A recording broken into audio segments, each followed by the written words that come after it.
Tell us about your award tonight. Well, I must say it was a huge surprise.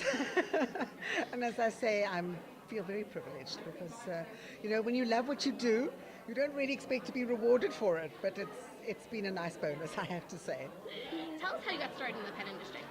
Well, it's very interesting. When I came here to this country, I'd worked with pets in South Africa, but when I came here, I didn't know anybody, but I knew I wanted to be involved in this industry. And I actually met some people at a romance writers meeting. And I was telling them about my cats and how they traveled halfway around the world to come here. And the woman said to me, "Oh, you should write about that for Cat Fancy." And I said, "What's Cat Fancy?" And she explained to me what it was. And I wrote a query, and of course didn't hear back from anybody, which I now learn is the American way, but it was very different where I came from. And I picked up the phone to say, "Why haven't I heard from you?" And I got the editor, the then editor at the time, it was before Susan, and we got chatting. And she said to me, "I can't talk long, I'm short-staffed, I need to go." I said, "Oh, I'm looking for a job." Well, cut a long story short, I didn't get the job, but she used me afterwards for one or two freelance stories. And from that, it led to all the other publications in their circle. And then I got picked up from MSNBC from there, and it just kind of progressed outwardly from there. So, to me, there's nothing better than the human-animal bond. And this industry celebrates that to the fullest extent. So it's a win-win. As I said in my speech, I'm surrounded by by pets and by people that my pets approve of. It couldn't get better than that. Tell us, how did you find out when you got the award? What was when you were called? Were you called? Were you emailed? I got an email. I was sitting at my desk and I got an email, and my husband walked into the office and I'm going, and he says, "What's wrong with you? What's wrong with you?" I'm going, and I'm pointing because I couldn't believe what I was reading. It was a big surprise.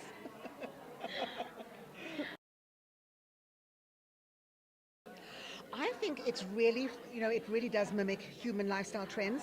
And I think the big thing of the moment now is this whole natural, organic, eco-friendly movement.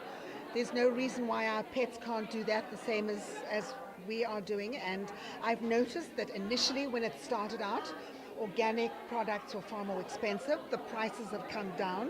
It means it's more available to everybody. People like you are putting the message out there that it exists, and I think that's where it's going. I mean, somebody said to me this over the last couple of days, 25% of all food sold now is organic, natural type foods. That's a lot. That's a huge step forward in the industry. And you can see even the big players in the industry are now focusing on that as well. So I think that's where it's going. And that's what's so wonderful, because whether it's state-of-the-art medicine, whether it's the bathrobe for your dog, or whether it's the food, it's all there. And I mean, there is nothing like that unconditional love. So let's celebrate it. So what's next for Sandy Robbins?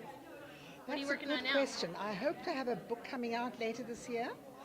I, if the publisher manages to pull his act together, I'm done. It's up to him.